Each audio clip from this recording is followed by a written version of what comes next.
Damos comienzo a un nuevo programa.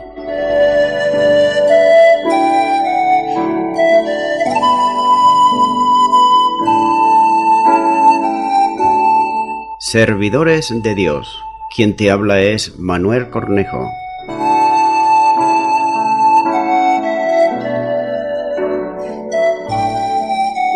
Este es un programa que está respaldado por la Iglesia Evangélica Misión Evangélica de Cataluña.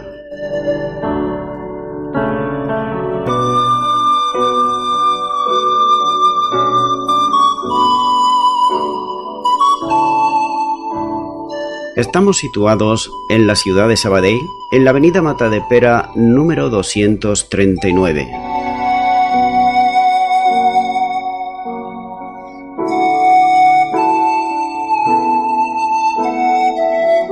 Antes de dar introducción a la palabra de Dios, estaremos poniendo una alabanza.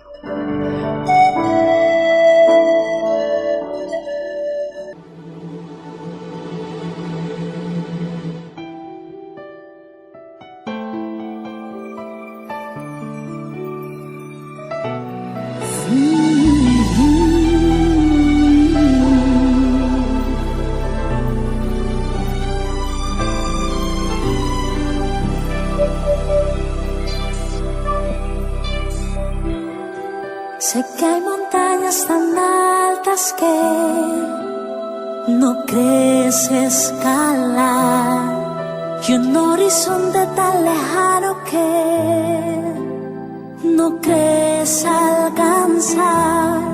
Sé que la duda y la indecisión son enemigos que hay que derribar. Levántate con fe. En Dios está el poder para hoy vencer.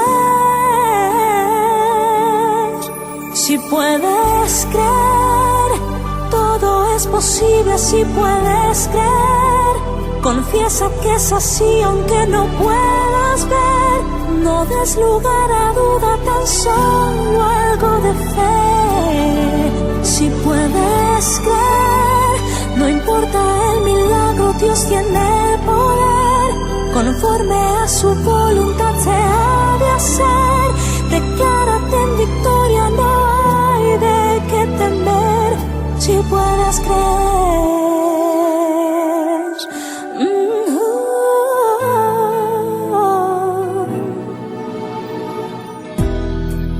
¿Acaso has olvidado que Dios contigo está? Que solo Él puede sacar el mar para que puedas cruzar. En ti está la decisión de ser un vencedor. Levántate con fe. En Dios está el poder para hoy vencer. Si puedes creer, todo es posible. Si puedes creer, confiesa que es así aunque no puedas ver. No des lugar a duda, tan solo algo de fe. Si puedes creer, no importa el milagro, Dios tiene el poder. Conforme a su voluntad se ha de hacer. Declárate en victoria, no hay de qué temer. Si puedes creer.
Y ya de nuevo tras la pausa musical estoy con todos ustedes.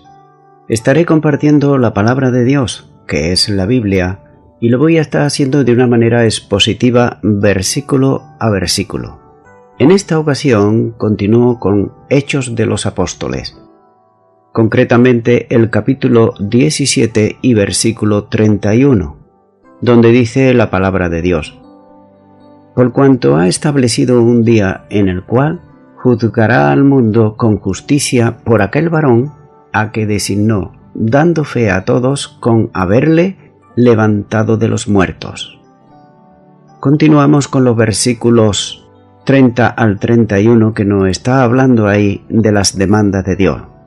Anteriormente estuve compartiendo el versículo 30 y ahora continúo con el versículo 31 que acabo de leer, y dice la primera parte: por cuanto ha establecido un día en el cual juzgará al mundo con justicia. La urgencia de atender el mensaje y creer obedece al que el mismo Dios, que llama al arrepentimiento, también ha determinado juzgar a todos los hombres en justicia, pero una justicia divina, una justicia santa. Entendamos esto: el Creador estableció un día en que manifestará su justo juicio sobre todos los hombres, tal y como nos dice, por ejemplo, en Hebreos, capítulo 9 y versículo 27, donde dice: y de la misma manera que está establecido para los hombres que mueran una sola vez, y después de esto el juicio. Note que este versículo echa por tierra a todos aquellos que creen en la reencarnación, ya que está establecido por Dios, el Creador, que los hombres mueran una sola vez, y después de esto, como dice, el juicio. Así que la justicia de Dios se manifestará en ese acto judicial, tal como dice también en el Salmo capítulo 9, versículo 8, capítulo 96, versículo 13, y capítulo 98, versículo 9. De manera que aquel que creó al hombre y quien le llama al arrepentimiento para una nueva relación con él, será también quien le juzgue. Dice la segunda parte de este versículo: por aquel varón a quien designó, dando fe a todos con haberle levantado de los muertos. Si asombroso para los oyentes fue el anuncio del juicio divino sobre los hombres, mayor asombro causó cuando identifica al juez como un resucitado de entre los muertos. El juez, designado divinamente, será el Señor Jesucristo, quien es ahora el Salvador. Dios lo ha designado como juez, tal como dice en Juan capítulo 5 y versículo 22, donde el mismo Señor Jesús está diciendo: porque el Padre a nadie juzga, sino que todo juicio dio al Hijo. La confirmación de esta designación consiste, precisamente, en que Dios lo levantó de entre los muertos. Ninguna mente de filósofo griego podía admitir la resurrección de un hombre de entre los muertos, pero mucho menos la designación del resucitado como juez universal. Además, entendían todavía menos que esa fuera la prueba de haber sido designado como juez. Sin embargo, la resurrección de Cristo es base de la fe cristiana, y como se aprecia, está presente en los mensajes del Evangelio que los apóstoles predicaban tanto para judíos como también para gentiles, como así lo muestran los numerosos versículos que se hallan en el Nuevo Testamento. Por otro lado, algunos sugieren que Pablo dejó el mensaje sencillo del Evangelio, que predicaba, para seguir una senda de filosofía en el Areópago. Quienes hacen esta afirmación no tienen en cuenta algo que es esencial, y que es la audiencia que Pablo tenía delante. Nótese que aquellos no podían ser llevados a las profecías del Antiguo Testamento, porque quizá no la habían leído nunca en su vida.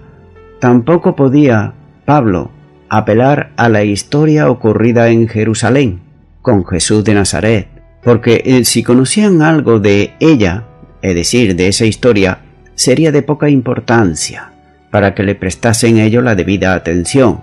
Sin embargo, tomando una referencia a un altar, al Dios desconocido, proyecta un mensaje en el que sitúa al único Dios verdadero, creador y sustentador del universo, en el que los hombres tienen la razón de existencia y la posesión de la vida. También Pablo anuncia a todos la voluntad divina de juzgar con justicia a los hombres y proclamaba el arrepentimiento, advirtiendo que Dios, que ya había designado al juez, acreditando al hombre que juzgará a los hombres, y lo hará mediante el hecho de la resurrección. Son verdades bíblicas, son verdades fundamentales que no proceden de las filosofías humanas, sino de la fe, depositada en aquel que es el autor y el consumador de la fe, es decir, en el Señor Jesús. Así que Pablo habló del pecado de los hombres, habló del arrepentimiento a que Dios llama, habló también del juicio y de la resurrección. Y estos son los pilares básicos del Evangelio, al margen totalmente de cualquier filosofía humana. Pero no debemos olvidar que el discurso estaba orientado a los filósofos atenienses. Continúo ahora con el versículo 32, donde sigue diciendo la palabra de Dios. Pero cuando oyeron lo de la resurrección de los muertos, unos se burlaban y otros decían: ya te oiremos acerca de esto otra vez. Vamos a hallar ya desde este versículo 32 al 34, es decir, al final, el resultado del esfuerzo de llevar el Evangelio a los atenienses. Y vemos que el detonante entre los oyentes fue la referencia a la resurrección, ya que algunos de los filósofos sostenían la inmortalidad del alma, pero ninguno de ellos creía en la posibilidad de la resurrección de entre los muertos. Muchos de aquellos enseñaban que una vez muerto el hombre, no había ninguna clase de resurrección. Como resultado alguno, es por eso que ellos se burlaban de aquellas enseñanzas, como algo sin sentido, como algo fuera de toda lógica. Y dice la última parte de este versículo 32, y otros decían: ya te oiremos acerca de esto otra vez. Notamos que otro sector de oyentes, tal vez en una manifestación no tanto de interés sino de cortesía, sin dejar de ser irónica, admitían interés por seguir oyendo de nuevo, pero no en esta ocasión, sino en otra. Así que tanto unos como otros ponían de manifiesto que el Evangelio no era un mensaje aceptable para el pensamiento humano. Continúo ahora con el versículo 33, donde sigue diciendo la palabra de Dios. Y así Pablo salió de en medio de ellos. El apóstol salió para no volver más a Atenas. Pablo era consciente del rechazo que tuvo el mensaje. Seguramente que esto le hizo afirmarse en que el Evangelio ha de ser anunciado, consciente de que producirá rechazo en el mundo de la sabiduría humana. La predicación sencilla del Evangelio, de la gracia, no tiene que ver con discursos persuasivos de sabiduría humana, que a Dios le produjo salvar a los hombres precisamente por la locura de la predicación, tal como nos dice, por ejemplo, en 1 Corintios capítulo 1, versículo 17, donde dice: pues no me envió Cristo a bautizar, sino a predicar el Evangelio, no con sabiduría de palabras, para que no se haga vana la cruz de Cristo. Y también El mismo capítulo 1, pero ahora el versículo 21 dice: pues ya que en la sabiduría de Dios el mundo no conoció a Dios mediante la sabiduría, agradó a Dios salvar a los creyentes por la locura de la predicación. Primera de Corintios capítulo 2 y versículo 4 dice también: y ni mi palabra ni mi predicación fue con palabras persuasivas de humana sabiduría, sino con demostración del Espíritu y de poder.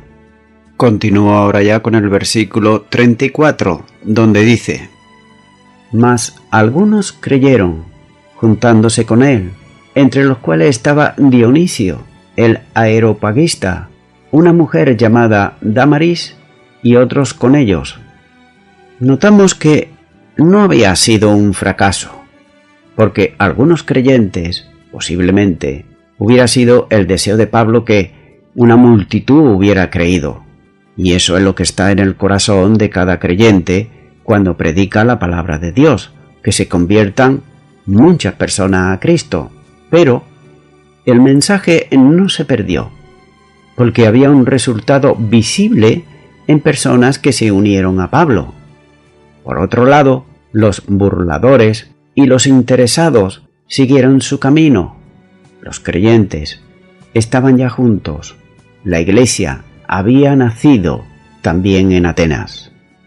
Y vemos que entre los creyentes había un personaje relevante llamado Dionisio. Este era uno de los jueces de la corte que tenía su sede en el Areópago. No se dice más de este hombre en el texto bíblico, pero la historia, nótese, dije la historia de la iglesia, se refiere a él como el primer obispo de la iglesia de Atenas. También con ellos una mujer llamada Dámaris. La conversión de mujeres y la integración de ellas en la iglesia tiene una gran importancia en todo el Nuevo Testamento. Además de estos dos, otros se unieron también, aceptando el mensaje del Evangelio. Y hasta es posible que el apóstol, conforme a la costumbre, se detuviese un tiempo en Atenas para instruir a los recién convertidos en la fe. Y llegamos a la conclusión de este comentario de este interesante capítulo 17 de Hechos de los Apóstoles. Sin duda alguna que hay muchas cosas en este capítulo muy interesantes, pero solo destacaré las más interesantes espiritualmente hablando. Por ejemplo, la base de la predicación de Pablo era las Escrituras. Cuando se repasan sus mensajes, se puede observar esta realidad. El Evangelio es un mensaje de Dios, por tanto, lo que se ha de predicar es la evangelización con las Escrituras. Hay que tener en cuenta que si se usa el púlpito para otra cosa que no sea la Escritura, podrá ser que se diga que el que está compartiendo es una persona concurrente, elocuente y hasta divertida, pero esto traerá como resultado la no edificación del cuerpo de Cristo. Por tanto, toda persona que se sube a un púlpito siempre, repito, ha de usar la palabra de Dios. Una evidencia del verdadero creyente es un deseo de reunirse con sus hermanos. Hay un claro ejemplo en el pasaje en dos momentos. Primero, en Tesalónica, donde los creyentes se reunieron con Pablo y con Silas, y luego, al final, el grupo de convertidos en Atenas hicieron lo mismo. Los creyentes somos llamados a congregarnos, no a ser creyentes solitarios, sino todo lo contrario, a congregarnos. La ausencia de no congregarnos se puede poner de manifiesto en las personas que no lo hacen, que sin duda alguna tienen alguna crisis espiritual, como por ejemplo podemos ver en Hebreos capítulo 10 versículo 25, donde dice: no dejando de congregarnos, como algunos tienen por costumbre, sino exhortándonos, y tanto más cuando veis que aquel día se acerca. Tener como meta congregarse, como mucho solamente un día determinado con la Iglesia, y los demás servicios de la Iglesia se ignoran, es el comienzo de una crisis espiritual, lenta, pero el comienzo. Ahora bien, cuando tales personas tienen necesidad del Señor, entonces se nota que acuden a los servicios de oración. Pero, cuando esto pasa y el Señor le ha dado o le ha solucionado el problema, se vuelven como estaban antes. Y esto nos muestra claramente, como hemos estado compartiendo en este capítulo, que estos es como nos dice la Escritura, que ellos ignoran voluntariamente, es decir, que lo saben que se tienen que congregar, pero no lo hacen. Por otro lado, vemos que también es necesario hacer resaltar que Satanás utiliza a hombres ociosos para ejecutar su plan. La ociosidad es la actitud de quien no desea hacer nada provechoso, es decir, de una persona que es vaga, que no le gusta hacer nada. El problema afecta también a los creyentes desobedientes en la iglesia local. Cualquier creyente que no sirve en lo que puede, y cuando digo en lo que puede hay que subrayar eso porque toda persona puede servir al Señor. Quizá alguno diga yo no tengo fuerza, no puedo andar, bien, pues puedes orar, puedes interceder, eso sí que lo puedes hacer. Así que cada uno podemos hacer cualquier cosa.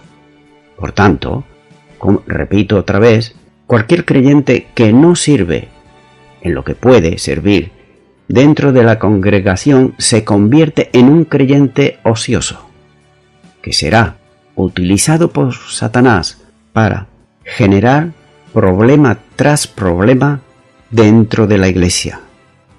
También notamos que una nueva lección tiene que ver con el testimonio.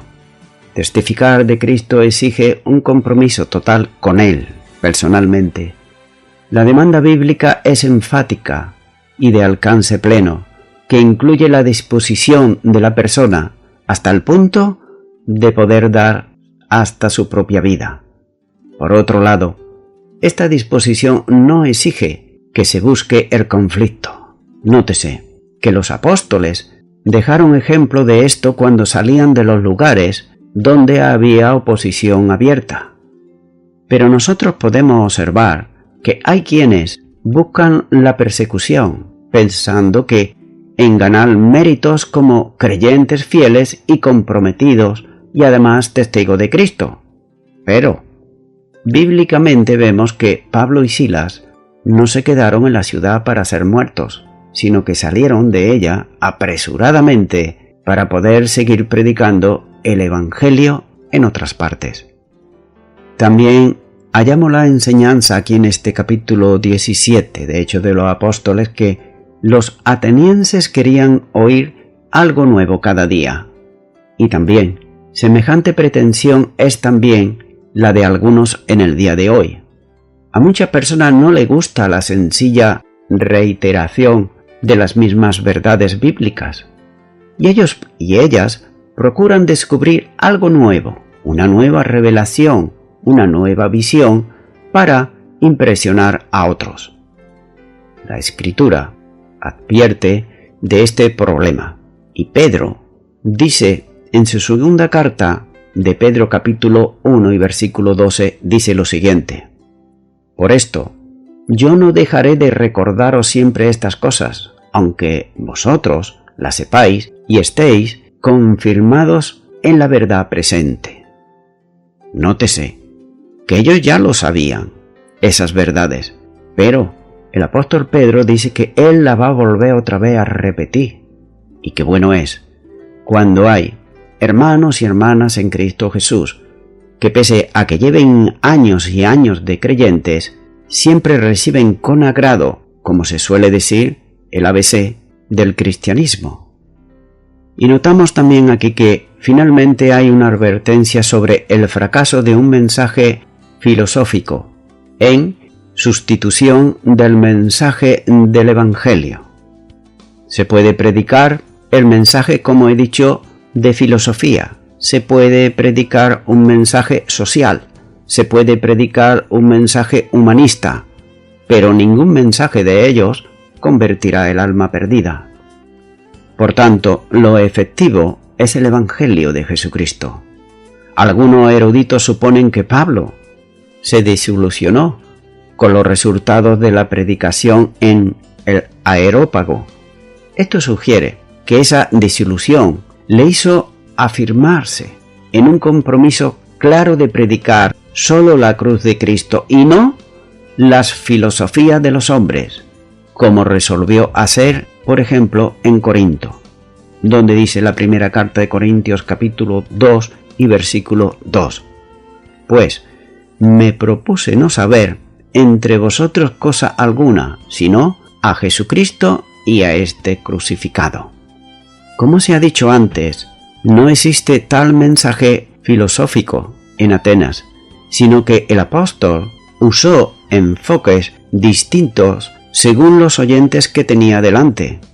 Pero todos sus mensajes fueron basados siempre en la palabra de Dios, en las Escrituras, y la clara presentación de Cristo, su obra, su resurrección, y también como único salvador de los pecadores.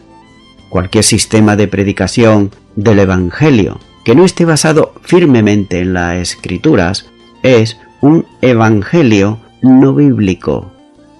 Estimado y estimada oyente, dice el último versículo que más algunos creyeron. Estos creyeron a las Escrituras, creyeron al Evangelio, y esto le hacía que en el día en que tengan ellos que comparecer delante de Jesús, que es el juez que juzgará a vivos y muertos, no van a comparecer para ser juzgados, ya que ellos creyeron aquí, en la tierra, en la obra redentora del Señor Jesucristo. Y es por eso, precisamente por haber creído, que están justificados delante de Dios. Ahora mismo, en este momento, amigo y amiga oyente, si tú aún no has recibido la salvación en Cristo Jesús, puedes hacerlo.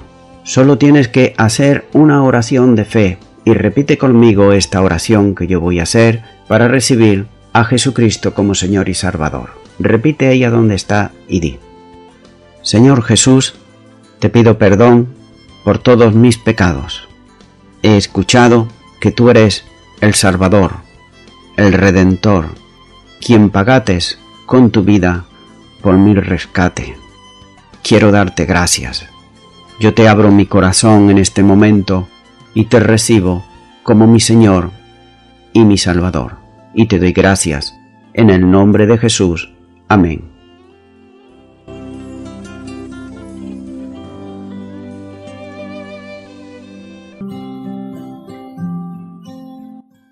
Amigo y amiga oyente, si tú has hecho esta oración de todo tu corazón, te recomiendo que comiences en primer lugar a orar a Dios en el nombre de Jesucristo. Orar a Dios no es rezar, sino que es hablar con una persona. También te recomiendo que leas la palabra de Dios. Comienza por los evangelios si no lo has hecho nunca.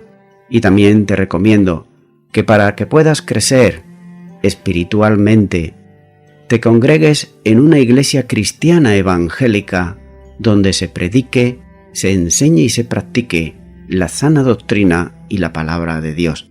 Congrégate ahí y con el tiempo crecerás espiritualmente y podrás servir al Señor Jesucristo. Que Dios te bendiga. Y a toda la audiencia, nuevamente, ya me estoy despidiendo de todos ustedes y será hasta el próximo programa. Que Dios os bendiga a todos.